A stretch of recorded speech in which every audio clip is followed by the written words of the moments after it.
Анамның дұғасы Нұрзет Умеров. Сабаевты таң атқанда дұға еті анам. Мен де дұға сөзлерін текрарлап, явашчықтан айтам. Раббим, Танырым, ешіт мені, айтқанларымны діңле. Сен құдіретлі олғанны балалықтан білем. Мені яққан қайғыларыны кімлерге айтайым. Тек сен біздің yüksекlerден көресің әрдайым.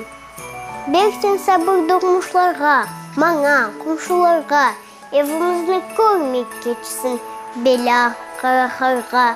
Әр біревге бар кірсін, күзді тойлар олсын.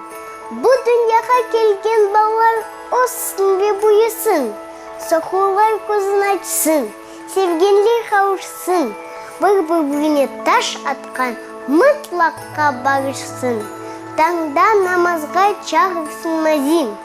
Anam avuçlarını açıp, Rabbim, Tanrım, eşit meni. Айтқанларını dinle. Men de betimni siypap koşam, yavaşçıktan. Amin.